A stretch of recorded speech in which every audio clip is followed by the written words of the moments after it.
I was on a panel. They all had like amazing followers, like 50,000 followers, like 10,000 followers. And someone asked the question, well, how much have you produced real estate from Instagram? I, at that time, had done over $30 million in sales from Instagram. And I only had that following of 5,000. There's a lot of smoke and mirrors when it comes to real estate on Instagram.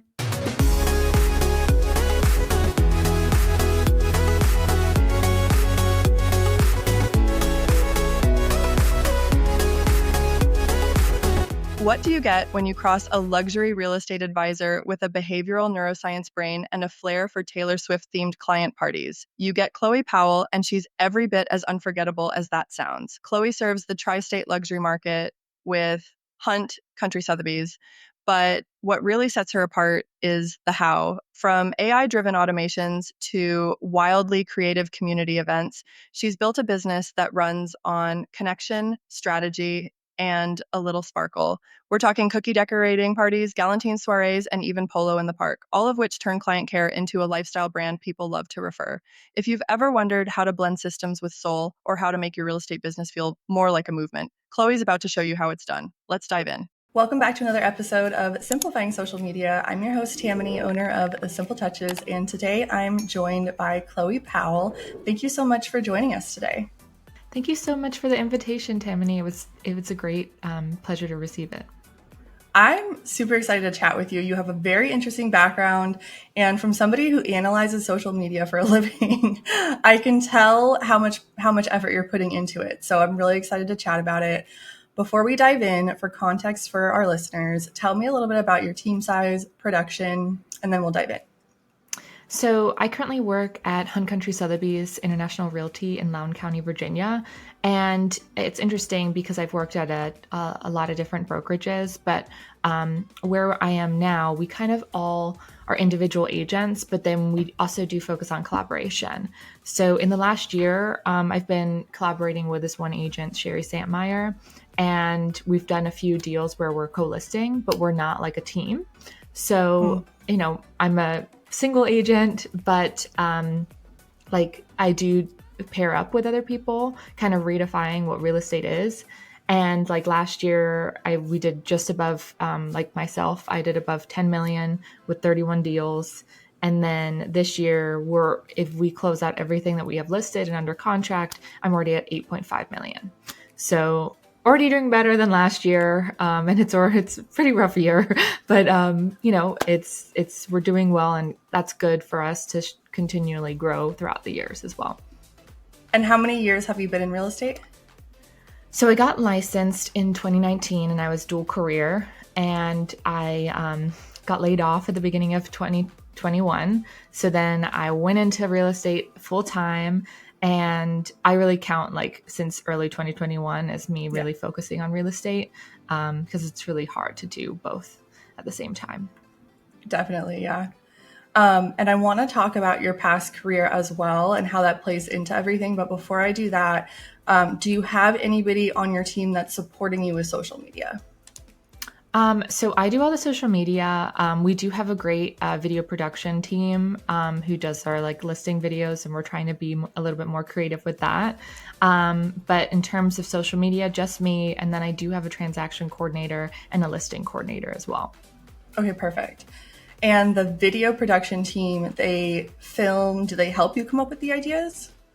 No, so I am the creative director, and it really helps when you have someone else to kind of bounce ideas off of. So I have usually it's my colleague Sherry that we're bouncing ideas off of, and then we do have a marketing director at our office who is really creative and also a great, amazing artist. So I do bounce some other ideas off of her, but surrounding yourself with other creatives is definitely the way to go. I love this. As a solo agent, you're still finding these opportunities to collaborate, and it's a win-win for everybody. And I love that. For sure. So they're just filming, or they're filming and editing, or what does that look like? Yeah. So just like a traditional listing video, but last week we recorded a video where we were in a canoe in a pond, and I brought a fishing rod and we're like, you're not going to be catfished by this listing. And yeah, so that was pretty interesting. And then one of the past others, we had a green kitchen in this listing, and I thought it was kind of like a great timing with the Wicked. So we Mm-hmm. made my colleague Sherry green, like Elphaba, and I was wearing like a pink dress. So throughout the whole video, I was like becoming Glinda with like fumbling over some like juggling of lemons and things like that. So um, yeah, it's definitely fun. That's the fun part of our job. Yeah, I love that. And I don't know how you feel about this, if you agree or disagree, but I feel like the not just agents, but content creators in general who are really taking the dive to come up with original ideas right now are really gonna I feel like it's gonna pay off for them. I don't know how you feel about that. Oh, I totally agree. I think um, I actually, it's hard to follow all of these real estate agents. Of course, we all do follow them, but I think where the gold is if you like lock yourself in a room and come up with your own ideas. For me, that looks like keeping all the ideas on a notes app and Yep, then looking back at them like when I have time to record content or if I have if we're planning out a listing video or something like that, looking back on them because, you know, you might have that idea at one point, but you're never going to remember it. for sure. Yeah, I'll wake up like at 2 a.m. and be like, that's a great Yeah. idea. I'll for sure remember it. And then in the morning, I'm like, uh, I have no idea what I was thinking. No one ever remembers the good ideas. Nope. I love that. Yeah, I talk about that all the time. How, especially when I'm feeling like in a rut or like stuck or don't know what to film, um, a lot of times, and we all do this, we go onto the app for quote unquote inspiration, and then we see our competition, and then we get in our own head, and then it's like we never end up posting anything because we just like feel intimidated or imposter syndrome kicks in or whatever that is. So I usually go through like maybe like twice a year and do a big unfollowing of just my competition. Do you follow a lot of realtors on your end? Um, I unfollow a lot of people, just because I mean we're like my goal on social media is to connect with people who are local or Yeah. people who want to come obviously live where I live, Yeah. and for me, I think I've created that sense of community where I guess when I first started, I had the bold approach of just reaching out, cold DMing these people and like inviting them out for coffee. And then that kind of snowballed into like, come to my event. Like, let me just like cold DM you and like invite you.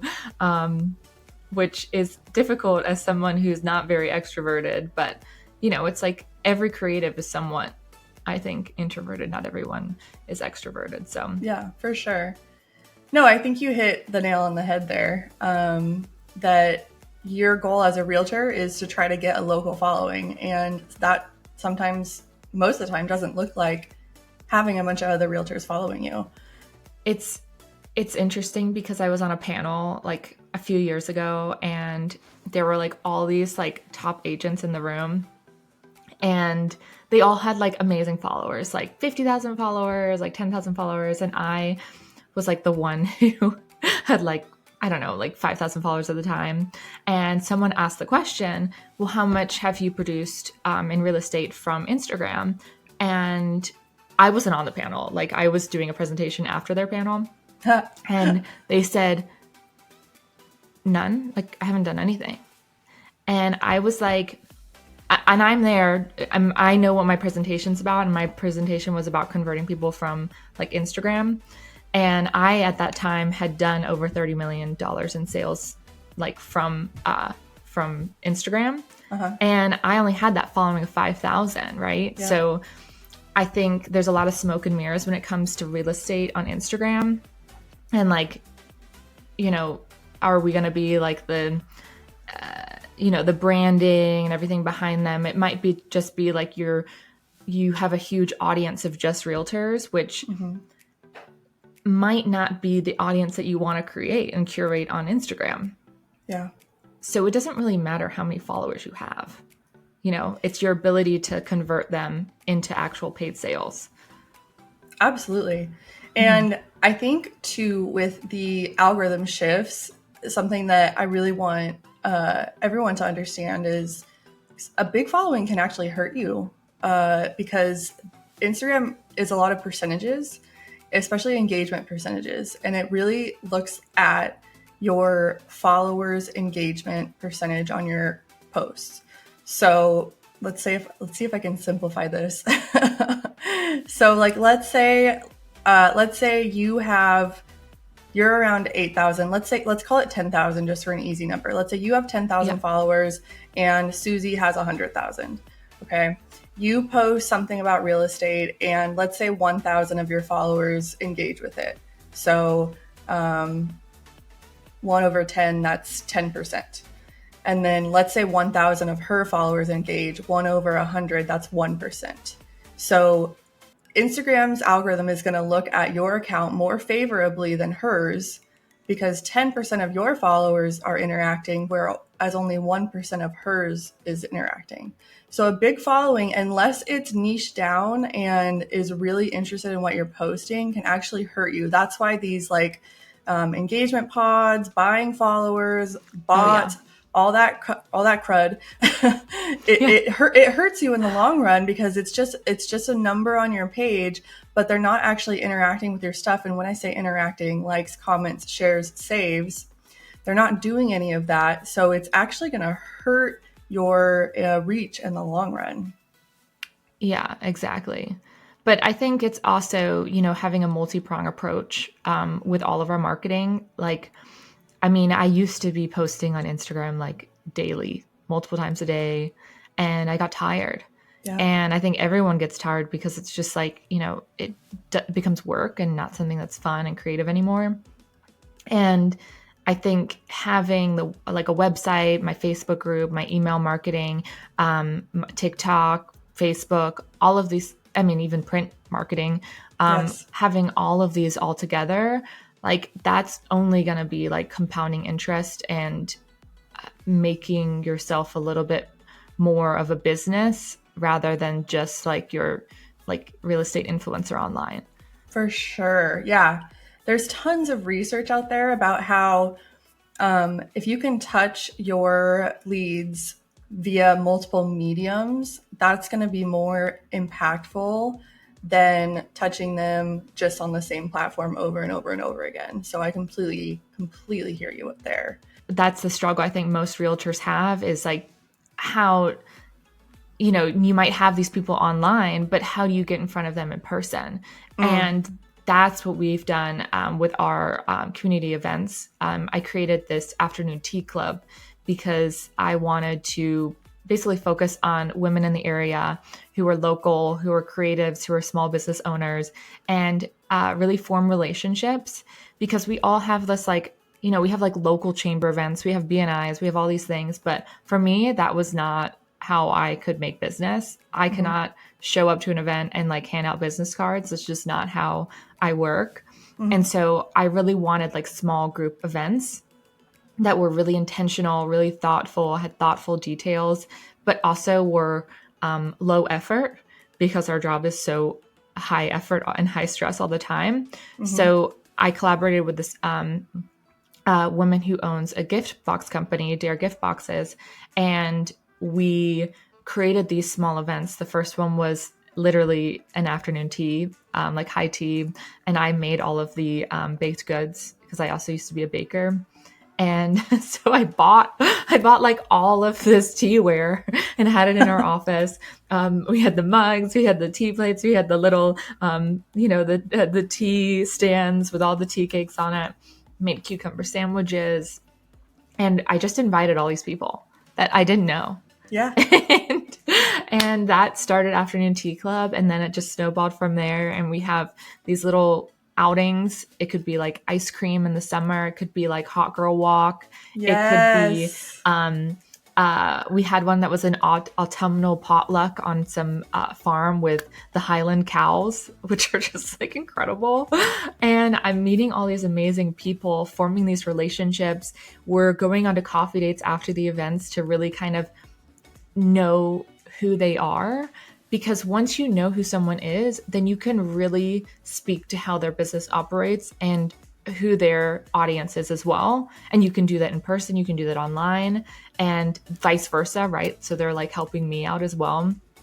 And I really think that's going to be the way that social media has to go in the future, is you have to have a community, and you have to have it in person, because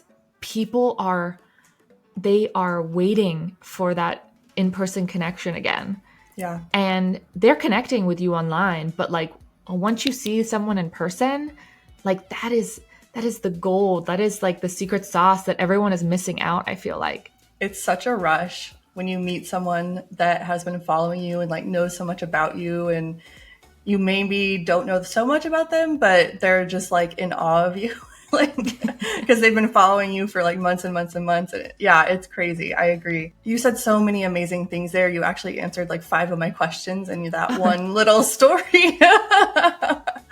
So if you're listening, I hope you've heard Chloe say the word collaboration like 6 times already in this 20 minutes we've been talking. 15. We've only been talking for 15 minutes. She said collaboration a bunch of times. So get out into your community, find other small businesses or even colleagues you can collaborate with. It's a win-win for everybody. Exactly. Getting people online to offline, that is the magic sauce. And I think I heard you say you started just by cold DMing locals. Is that right? Yeah, and then I found someone who, obviously has similar, like our businesses are very similar. We both love like beautiful things, and you know, like if I could show that she was like it has like she used to make dresses. Everything is beautiful. I also love all the beautiful things, and find someone that is willing to put in the work, the same amount of work that you're able to put in, right?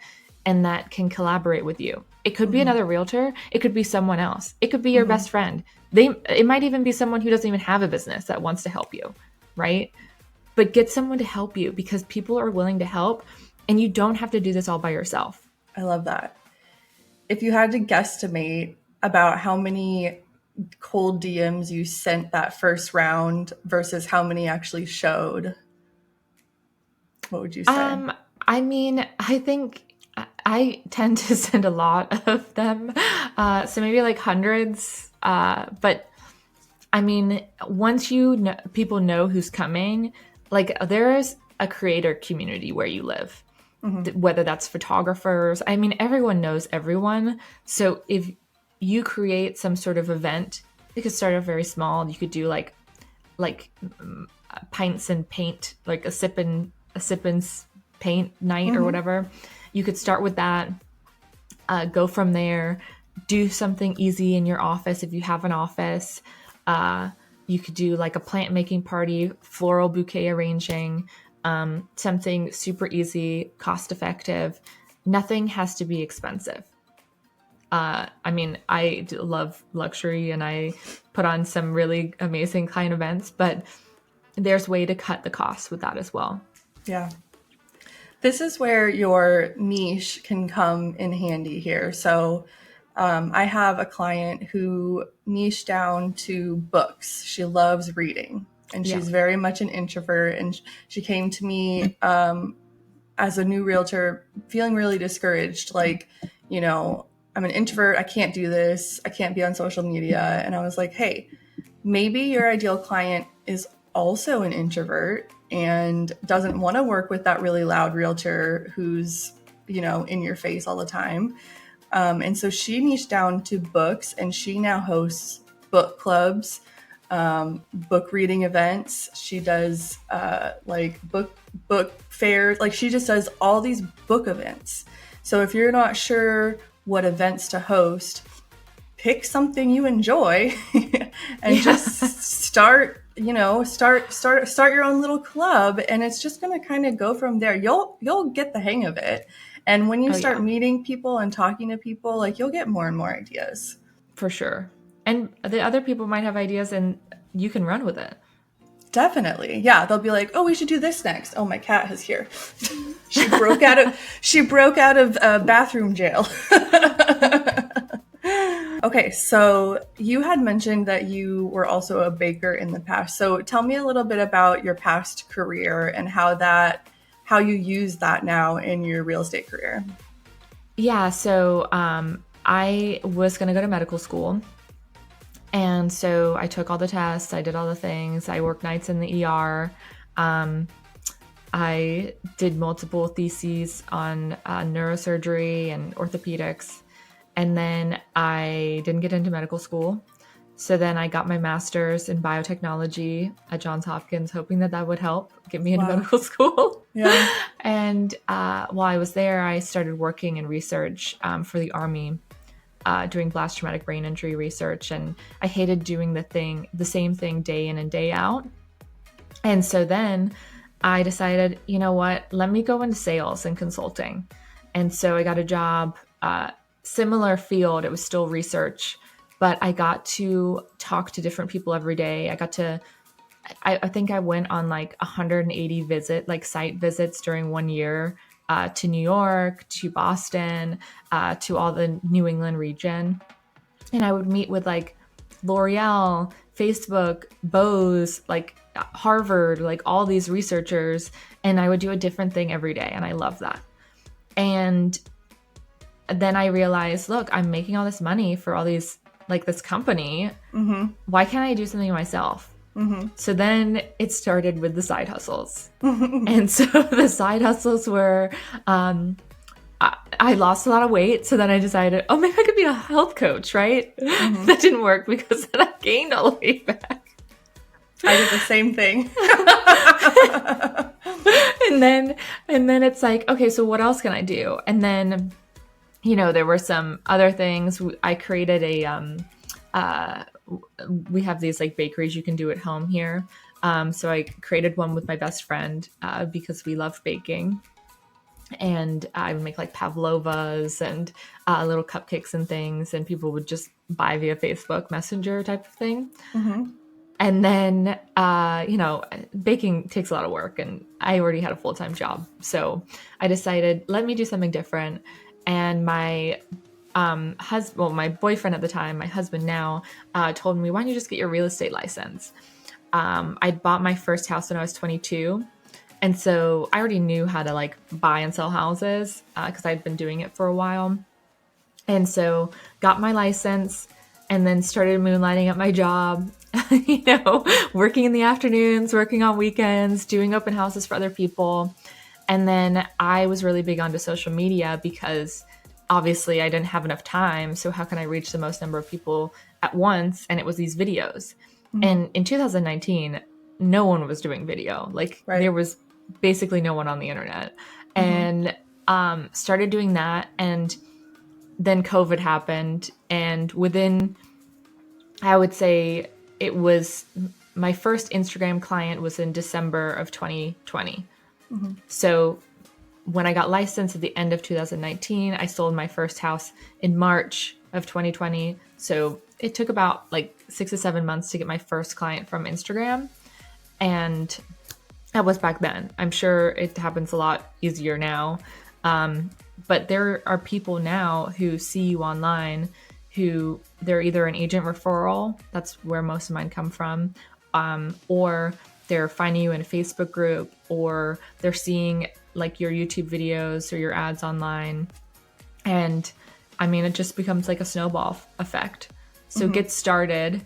If you're getting started out, I mean, I learned how to talk about real estate by posting my videos because I didn't know what to say in front of a real person yet.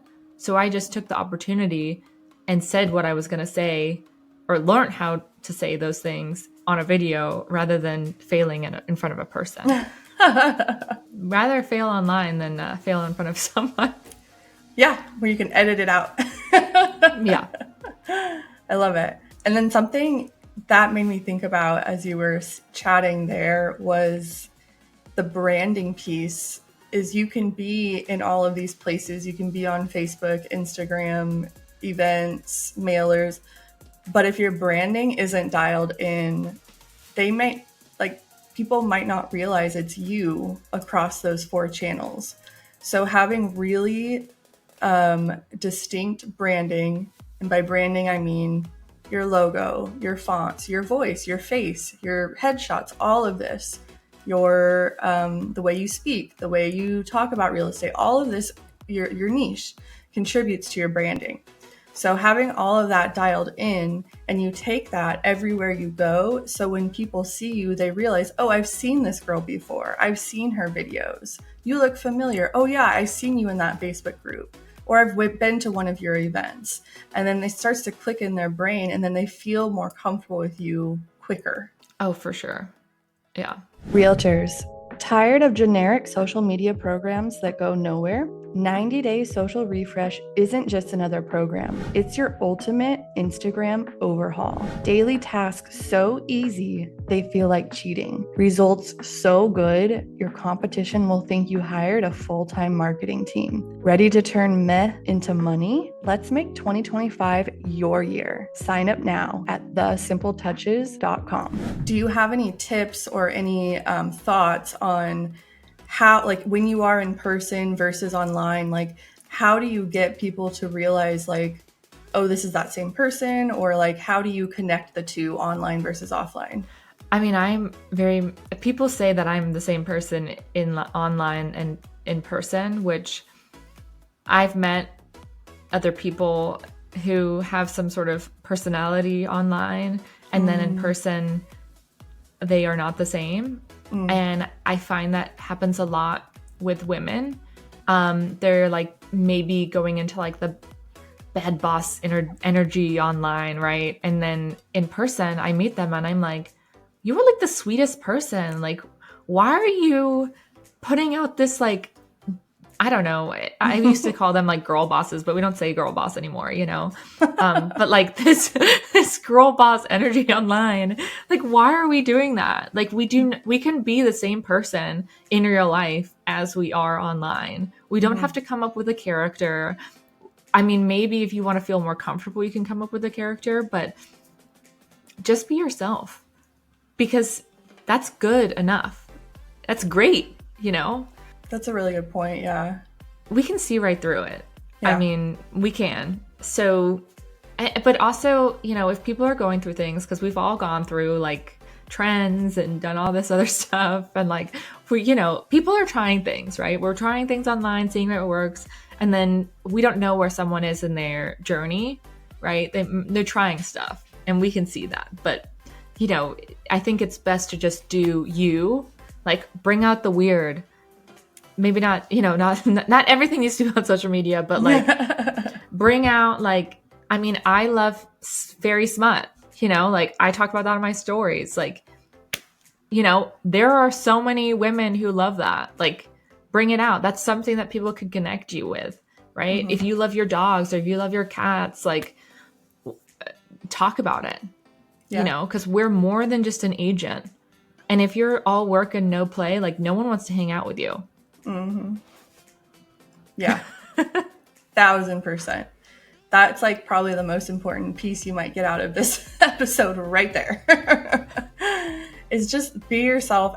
And yeah, maybe you're taking on a character. I can think of like Steven Diaz, for example, the Rapid Realtor. Like, he does this character where he puts on this wig and he's like this, like, just a nerd of a realtor in some of these like skits, and it's hilarious. But you also have to show your genuine self in some reels, in your stories, somewhere. Like, somewhere you have to show who you actually are. So and it's going to make your life so much easier if you do that as well, because you're going to attract who you're like. But if you don't show your true personality, you're going to attract who you're portraying. And if that's not your true self, you're not going to jive really well with that person. Yeah, for sure. Most agents struggle with the consistency part on social media. And you're doing socials, events, closings. You're busy. So what tips or like practical strategies do you have to make sure that you are being consistent on social media? Well, I mean, obviously, I think consistency is probably the biggest hurdle that we all have. And I think outsourcing help can be very helpful. But I also I mean, it depends what type of phase you're in your business. Like, are you in a growth phase? Like, are you wanting to get more followers? Like, where are you in your business? Because if you're like in a maintenance phase, like you don't need to be posting on social media like daily, but I'm a fan of being intentional. Mm-hmm. So if you have something that you want to say or want to be known for, then be posting that message consistently. But also, if your goal this quarter is to grow your blogs, like the number of blogs that you're posting, yeah, then maybe your Instagram efforts might slow down a little bit, right? Because you can't have your energy across everything all the time, right? And within each quarter, I have about 3 major goals that I focus on. And obviously one of them is going to be like wellness, your family, like, you know, making sure you stay sane. And then the other 2 will be like, I want to grow my blogs. I want to grow my YouTube presence. Like, how can I do that? And once you kind of have a system for each one, like let's say you have a YouTube strategy, you have an Instagram strategy. Once you have that system in place, then you can add another like prong onto it because you've got that system down. But definitely outsourcing to like a virtual assistant. So you could like create all your B-roll, send it out to a virtual assistant, have them post it on your behalf. But you have to make sure that the messaging is impactful and true to who you are, because I think there's a lot of these, you know, you buy it, it's all the same stuff. It's all the just listeds. It's all just, you know, what's your monthly maintenance checklist, all this stuff, right? Yeah. But like, it's not moving the needle because it's boring. Yeah. So like that's the biggest hurdle, is because consistency is really driven by your creativity levels. And when we're stressed, we're not creative. And so I think... Wait. When we're stressed, we're not creative. Okay, right? Sorry, keep going. But that, I think last year, that was like the biggest thing that I struggled with. And now, like, I went through all that like PCOS, everything, and I got an infrared sauna blanket. I'm like in that sauna blanket every night. I'm in my red light mask every night. I'm reading my books. I'm on the walking pad. We're doing like I'm drinking the water. You know, we're doing all those things to like be self-care so that I can be like the best person online and in real life. Absolutely. And still, I mean, something like with a real estate transaction can ruin your whole day, right? So for me, I block off Tuesday afternoons to do content day. Does it always happen? No, but it's blocked off, and I try to do a video at least every Tuesday afternoon. That's like the goal with myself, right? You have to keep yourself accountable. How can you maximize that accountability? Maybe you have like a partner who's in your office. Maybe you have a virtual assistant who you're actively paying for, that like, or a social media manager, right? That's like, hey, where's the content, you know? But yeah, I mean, that is the most difficult thing about being an agent. We have to be everything. Yeah, I get my best ideas when I am getting a massage. And of course you can't write them down at that moment. I know. I'm like, this is a write-off because this is my brainstorming space. No, so I have a client who just went through this. So we were working on her social media. She was doing a great job. Like, she's very, very transparent online. She's very bubbly. Came across in her videos great, but she got really busy in the spring. So she hired a videographer. I'm sorry, they weren't a videographer, a video editing company. And, you know, as soon as she did it, I just kind of like looked at it and I was like, oh, like I reached out to her and I talked to her about it, and she kept them for maybe like 3 months and then let them go. And we were talking about it. And she was like, yeah, it was all ChatGPT scripts. They were editing it like, not like me, just like, just any Joe Blow, like editing a video, and it was getting 200 views and it wasn't doing anything. So I'm curious, with your partnership with your video production company, how do you make sure that whatever they're creating for you is actually what you want or is actually going to do what you want it to do?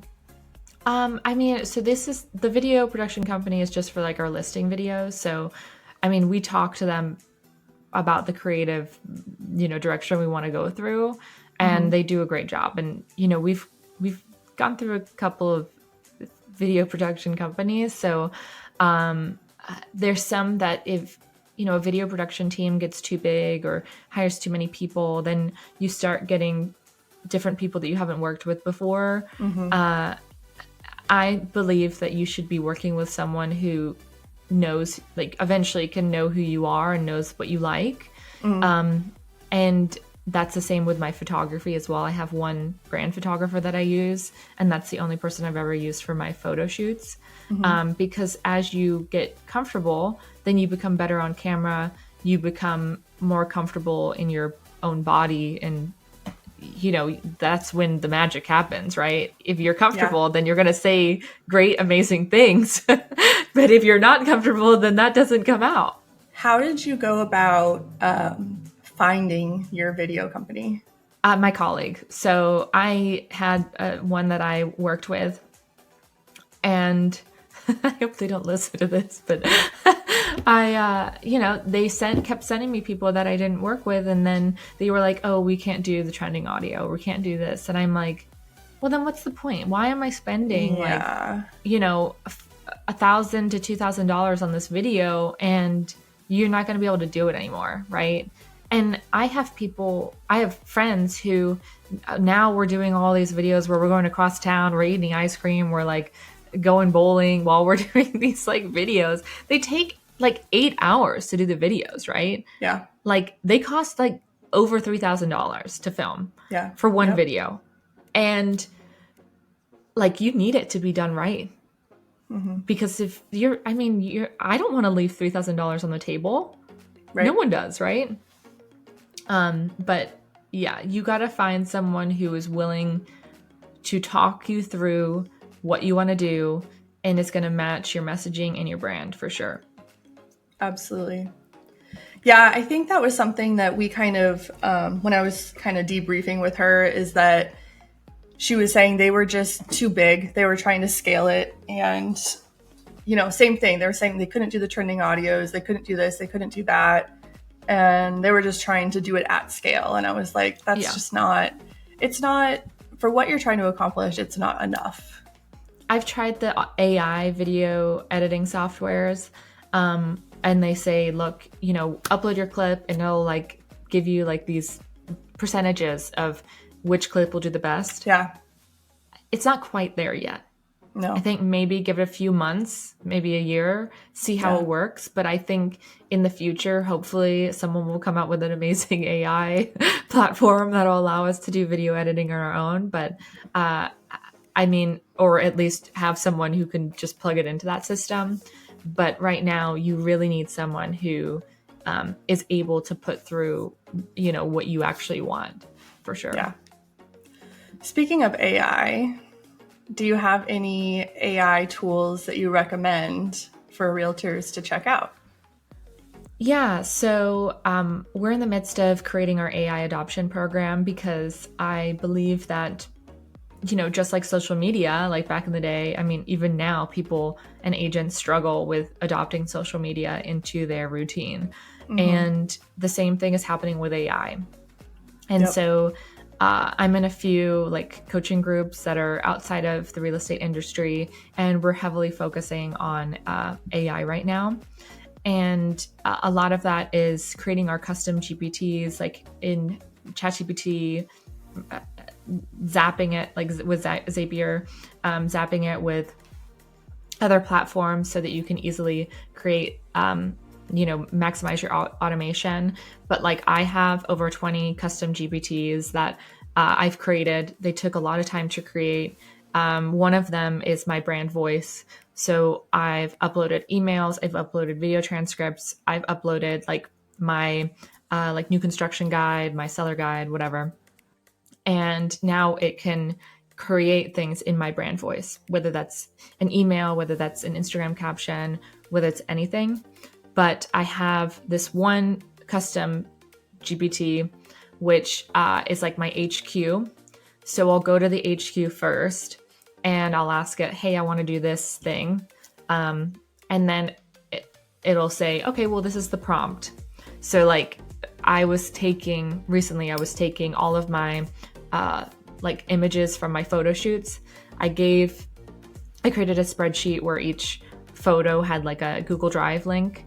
And then I gave that to ChatGPT and said, hey, can you create a description for Pinterest? Can you create a title? And can you create a link to my website for all of these pins? And we were able to create I think it was over 1,500 pins all at once that I could upload into Pinterest. And that's like maximizing my workflow, right? Mm-hmm. And I think you just have to think of it as like an extension of who you are. Like it is now your virtual assistant team. Like I have an Oracle, which has my like it has my star sign, it has my astrological map, it has everything like that. Ooh, that's a good idea. my human design chart, everything like that. So if I'm feeling, a little bit special, I'll ask it questions. I have my high ticket event architect. I have my Team Ops Pro, which maximizes my SOPs and designs my SOPs for my virtual assistants. I have my looks copy concierge, and I have my $1 million boardroom. So if I'm trying to invest in like a product or like a large ticket coaching, I ask my boardroom, like, is this the right direction? Like, should I be investing in this at the right time? Helping me with these like bigger decisions. Really running myself, my single solo team as a business. I also have an authority builder, like how can I have like best PR strategies? And then my nurture designer, so like lead nurturing, all of that. So coming up with campaigns and drip campaigns for that. And then community concierge. So how can that helps me with my Loud and Insiders Facebook group. So we have a lot of different custom GPTs essentially that help me with my business, and then I have a virtual assistant who's also helping me like connect them to my other platforms and kind of managing those for me. So it's very interesting. It's probably new, like probably within the last 7 months I've been designing these things. But it's definitely taking a lot off of my plate. Yeah. And I think it's going to be great for agents to have more support, especially when it's, you only pay like $20 a month for this. Mm-hmm. Wow, I thought I was being all fancy with mine. I just recently, I do something kind of similar, but nowhere near as in depth. So that's really cool. So how soon do you think your, what did you call it? Like it's an AI adoption program. So we're hoping to have that come out in like midsummer of this year. Okay. Where can everyone go if they want to learn more about that? You can go to thechloepowell.com, or you can sign up for my agent newsletter. We'll be sending that out. You can follow me on Instagram, and I'll be posting about it on Instagram for sure. So cool. I'm glad I asked. Okay, last question. What's something you've done on social media that felt a little bit scary or different, but totally paid off? I mean, I think I do a lot of events that people have never done before, and we showcase them online, right? And I want to give them like the FOMO feel.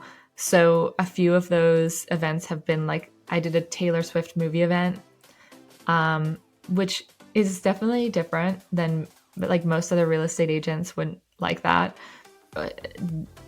And then I also do a Valentine's Day event every February, obviously for Valentine's Day, and doing things that people and agents are like, oh my gosh, like I should be doing that, or I should be doing that. I don't think it's necessarily scary, but it's just, what is scary anymore? There's nothing really scary online anymore because those are my people, right? Yeah. Like, you just have to be bold enough and courageous enough to go with your gut feelings and your instincts and your and be who you are online. And that's the scariest thing. Yeah. And as someone I'm 32, I'm single, I moved to Dallas like a little over 2 years ago. I'm always looking for stuff like that to go to meet people, to get out of the apartment because I work from home. Yep. So you're solving a problem for a lot of people. And I'm a millennial, so I'm the age range that's going to be looking for, home soon. So I think it's brilliant. Brilliant. I'm 32 too, so I like the millennials. But yeah, I mean, I'm like, I try to, like, last week I wrote the email in the style of Bridget Jones. Okay. Yes. So we're all going for that. And I was never always confident to do that stuff, but you become confident by time, I think, doing more over time. Like sitting in your niche and your brand. And even if you aren't a millennial, right? Like even if you are a baby boomer, let's say, and you're just kind of getting the hang of technology, that's fine. Like throw something that you're going to enjoy because you're going to attract the people who are going to enjoy it too. Yeah, exactly. I love it. So you mentioned Instagram. What is your Instagram handle? Everyone can find you there. It's at the Chloe Powell. Perfect. And any other social media you'd like everyone to follow you at? So it's the same across all platforms, TikTok, Instagram, at Facebook, I'm Chloe Powell. And you can find me there, and I'd love to connect. Awesome. Thank you so much for your time. Yeah, thank you so much. Thank you so much for tuning in to Simplifying Social Media. Let's stay connected on Instagram at Realtor Social Media Marketing. And if you're interested in working with me, head over to thesimpletouches.com and see all my social media marketing services for real estate agents. And I'll see you guys on the next episode.